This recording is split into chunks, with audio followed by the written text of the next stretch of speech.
tattooed freaks in business suits, recorded live in the kitchen of the Personal Touch Career Services in Denver, Colorado.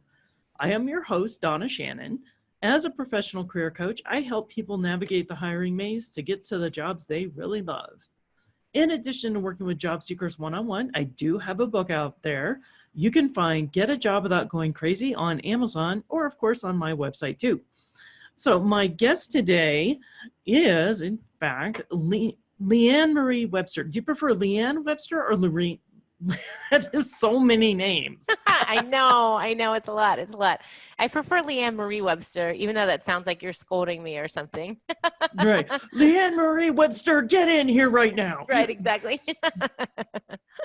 All right. Anyways, she's an entrepreneur and business owner, and we'll let her introduce herself a little bit more in just a moment. For those of you who don't know, our show's purpose is to explore and redefine the world of work, especially as Gen X millennials and those to come after seek positions of leadership that still allow them to be themselves. So every show, we explore a topic related to business or job searching. And of course, we're going to talk about tattoos. Our sponsor is the Personal Touch Career Services, Denver's top-rated career coaches. We focus on the practical tools for your job search, including resumes, LinkedIn profiles, coaching, and ongoing classes. So check out our ridiculously long website, personaltouchcareerservices.com. Once again, that's personaltouchcareerservices.com, or, you can just Google it. Anyways, again, LeeAnn Marie, thank you very much for joining me today. And let's just kind of dive into things. Why don't you just tell me a little bit more about yourself and your business and what you have to offer the world? Sure. First of all, thank you so much for having me on here. I'm really super excited, and I'm excited to share, the madness in my head and the ink on my body, I guess. Mm-hmm.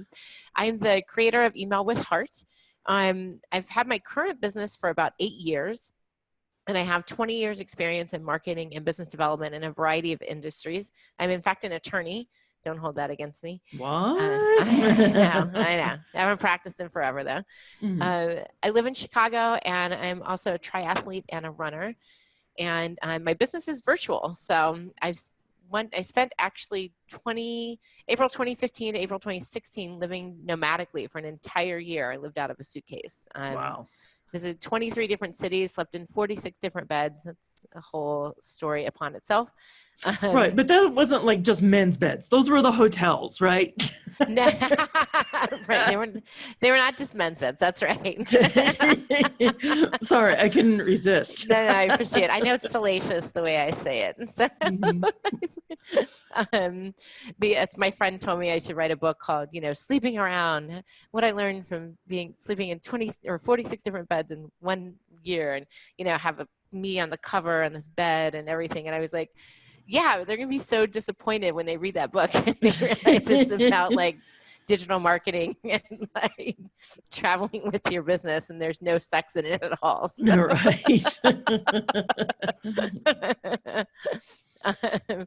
Let's see. I don't know. How about anything else in particular you'd like to know? Or? So as a speaker, you do a couple of different topics, and obviously we're going to be discussing email a little bit more in depth today, but why don't you tell me about the other offerings that you do as a speaker? Sure. I do actually talk about my year living nomadically. That is one of the things I talk about in terms of both, because my business doubled the year that I lived nomadically. Wow. And so I talk about, how that happened, why that happened, and also just tips for creating a business that you can run from anywhere. I also have a talk called Anything is Possible, and that's how I went from not running at all to finishing Ironman Wisconsin, so doing a full Ironman, which is also a little crazy. Yeah, I bet. So when I first met you, one of the things that we got into discussing was one of your core business aspects is teaching people how to email better. Mm-hmm. And then, of course, the big question comes up, is email even still relevant when it comes to marketing? Sure. Well, I get this question a lot, of course, especially with the, what I want to say, with the pervasiveness of social media. And I say, not only is it still relevant, I'm actually having people, I feel like we might be on the other side of the bell curve of having people tell me now they believe it's even more relevant. So here's the deal. There's two big things. It's a direct line to your people. So I like to say email versus social media is kind of like a phone call versus a billboard. Mm. You know, you know you're going to pick up the phone and reach a person, the person, in fact, the person you want to reach, versus having a sign up on the side of the road and hoping that the right person rides by at the right time and they look up and they happen to see the message. And that's where things can kind of get lost in social media world. That makes perfect sense. And then the bigger thing with it is that you actually own it. You own your email list. No one can get in between your relationship with your subscribers on your list. Versus social media, you know, Facebook changes its algorithm, it seems like daily, you know, Right. Instagram, you know, they're taking away likes, which they can do because they, you know, it's their platform. They own the platform. And so if they decide to change who you reach and how you reach them and what that looks like, then they can do that. And you could just lose your audience at the drop of a hat. Whereas with email, you can always reach your people and no one can get in between them. Right. It's kind of like dealing with Yelp. Yes. So yes. as business owners, you soon find out the benefits and the curse of Yelp. Yeah. A lot of users don't realize this is that Yelp will sandbag anywhere from half to 2/3 of your reviews. Yeah. Because it says, oh, nobody can be this popular, or this person used 2 exclamation points, or this is the very first review this person ever wrote. So it can't be real. Right. You know, it's like we have on Yelp probably a total of like 90 reviews, but only 18 are the so-called recommended reviews. Wow. And it's not sandbagging my negative one. Negative reviews will never be sandbagged. right. Just so the listeners know. Good reviews, 5-star reviews, yeah, they love to kill those. Yeah. Like my Google reviews still shows like all 85 because they don't change them, muck around with these algorithms. Right. But that doesn't mean it won't change tomorrow. Right. Exactly. So I like with what you're saying about, you know, when you've got your list, you've built your audience and you keep them. No matter what. And it can actually become an asset in your business. You know, if you are building your business to the point where you want to sell it, then the number of subscribers you have on your email list, especially active, engaged subscribers, is a huge asset to the business. Way more of an asset than number of likes on a social media page. Right. Because also kind of with social media, you can't always pinpoint exactly who your followers are, or it's going to take a lot of effort to track them all down. Yes. For example, I have over 5,000 followers on my LinkedIn profile, but they used to be great about posting your articles on LinkedIn, and I would regularly get 200 to 300 views, but they changed the algorithm. So now I'm putting a full article out there, 500 to 700 words, and it may only get 35 people viewing it, even though I have 5,000 followers. Right.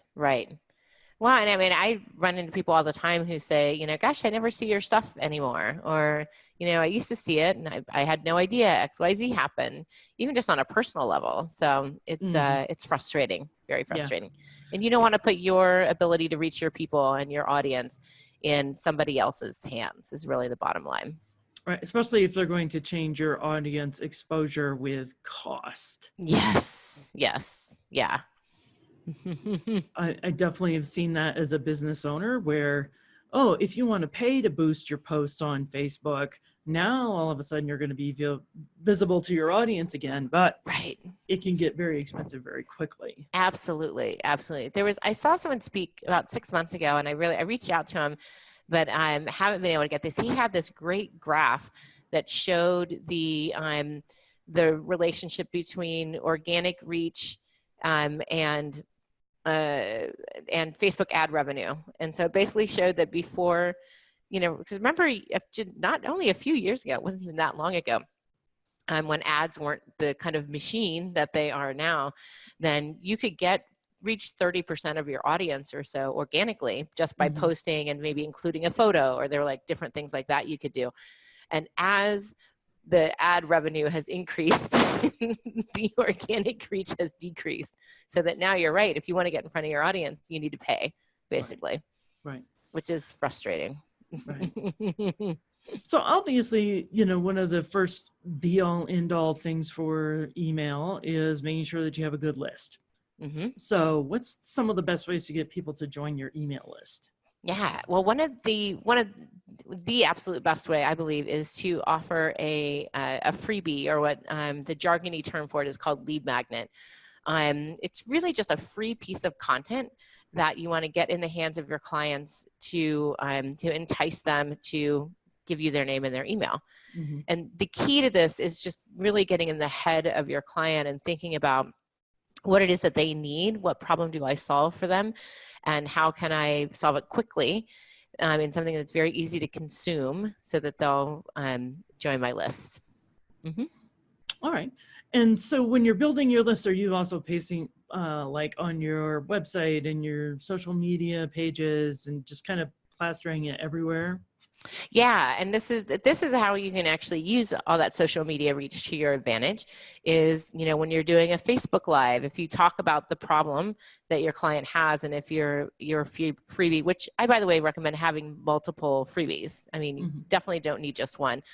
So if you offer one that solves the problem, you can talk about that on your Facebook Live and then put a link in the comments to direct people over to the webpage to get it. And that's how you can start to cross-pollinate your audiences. Otherwise, you can have it in your email signature. You can partner with somebody who has an audience with the audience you want to get in front of, and ask them if they will promote it for you. Since it's free content, a lot of people will do that as a way to give their audience good information, and something that they can easily digest. It makes them look really good. So there's a lot of different ways that you can utilize that freebie once you have it set up. Right. But you do need to be careful and not do it illegally, such as just because you've been dealing with a client for 3 months doesn't mean you can just automatically add them to your list, right? Oh, girl, you are. How much time do we have? This is one of my pet peeves in the email world, is that a lot of people will do things like that, or they go to the networking meeting, and this has happened to everyone, right? You give out your card and someone will just collect the cards and then just add you to their list. Or LinkedIn used to be that you could download the email addresses of your connections in LinkedIn, and a lot of people would do that and just add people to their list. And in fact, I know people taught that as a strategy. All of those are a violation of CAN spam, and all of those will they're technically illegal. But the bigger thing to consider with all of that is, we're all in business. We've all heard that axiom that people buy from people they know, like, and trust. And so when that happens, people know you, but they don't like and trust you. So you breach that factor from the very beginning, and it's way less likely that they will become a client. In fact, most won't. Right. And not to mention, if they start getting your stuff and say unsubscribe and mark as spam, right, your email provider, whether it's MailChimp or somebody else, could even banish you, right? Absolutely, they can banish you. And then also, those spam complaints, if there's the email service provider level where they could kick you off the platform. But the other thing that happens is if you get too many of those, that your domain can get flagged for spam, and that means that on the bigger level, and on the bigger level, if it gets flagged, then suddenly you won't be getting delivered into people's email boxes. You'll get kicked over into the junk folder. And so it hurts your deliverability in the long run as well. Yeah.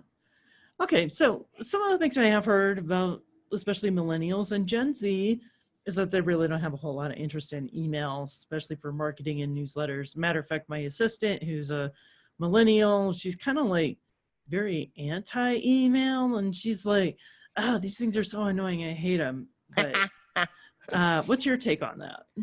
Well, I think, first of all, no, I've never met one person in the world who was like, I love marketing emails. Like, I just cannot wait. Open those and see those in my inbox. Nobody likes them, no matter what generation you're in. And that actually is one of the keys, I believe, to what I teach, is to deliver content, something that's interesting to your audience. And what I'll say is, I think that if you're delivering great content, then your audience will listen. And I've actually just had a conversation around this the other day. I'm semi-nomadic right now. And so I'm staying with a couple of friends who happen to be millennials. So, they don't like email, right? And then I was having this conversation the other day with one of them about what I do for a living. And he said, oh, my dentist sends the best emails. And he pulled up his phone and he started showing, the dentist sends this, like, it's a crazy, I don't know if it's daily, it's at least weekly. It's really, really often. And he's like, oh, look, he's talking about, small teeth. Who ever heard about small teeth? Like, and he's showing me these emails, and I just was laughing. And I'm like, oh yeah, you supposedly, don't like email, and from a dentist, whoever, right? But the dentist is telling really interesting information, getting people to think about things that they don't usually think about. And more importantly, my friend said, oh, and he's the best dentist ever, and I've sent so-and-so there, and I sent so-and-so there, and, started bragging about how much business he has sent this dentist's way. So that's how you use the power of email. It's not in that, like, spamming people and sending them as many emails as you can until they buy. That's kind of that old school method of email marketing that does no longer work. But if you connect with your person and provide really good content, that does work. Gotcha. So you did mention, like, this dentist, for example, is sending a lot of stuff. So is there like an ideal sweet spot for how often you should be emailing your list? Well, my first answer to that always is be consistent. So pick your interval and be consistent. So there's not a one size fits all answer to this question. Usually I say it's the intersection between how often you want to write and how often your audience wants to hear from you. And with that in mind, it needs to be at least twice a month. You can't go monthly because too much time passes between the emails, and then you never want people to see your email in the box and go, who is that? Did I sign up for that? Because that's when they'll start to unsubscribe and, God forbid, mark you as spam because they just don't remember. Now you can do it a little more consistently. There are emails, actually a number of emails that I read that are daily, or that are Monday through Friday daily. Again, because they have great content. One, because there's great content. One, because it's great content and it's short. But you really need to set your audience up for a daily. Yeah. And you need to be prepared to do it. So most of my clients start with every other week, and then they go to weekly. I do like weekly if you can do it, because it's just a nice thing. And that's really only 52 emails for the whole year. Not really that bad. Right. So your big program when it comes to doing email is you call it Email with Heart. So what does that mean? It is, so it's really encapsulating my philosophy. And part of the reason I created it is because I wanted to remind people of that connection, and that there's a person on the other side of the email address. And also that email really is about building relationships. So it's, I'm really on a mission to rid the world of those spammy, trashy, horrible marketing emails and get us back to relating to people. HEART is an acronym, and it stands for how people get on your list, having engaging content, speaking in your authentic voice with regularity, and leveraging technology. So it is also my process and how I look at all things email, but it's also just a reminder to no spam. So I do have a question, since you mentioned the technology aspect. Yeah. And MailChimp asks me all the time when I'm setting up my emails, do I want to make it like, oh, do you want to optimize the video content within this email? And I never send videos. I just don't, because I don't watch a lot of videos myself, so I never think about it. Do you think newsletters and email marketing that includes the video aspect is more impactful than just putting a link to an external article? That will really depend on the person and on their audience. So some audiences are going to be more like, yes, I want to go see the video. some people are going to show up better in video. And so if the way that you present and the way that you're more comfortable and the way that you really connect with your people is video, then yeah, video will work for you. So don't look like a toad. Don't look like don't just like croak your lines back. I want to talk to you today about how to write a wonderful resume. Oh my God. Oh my God. Yeah.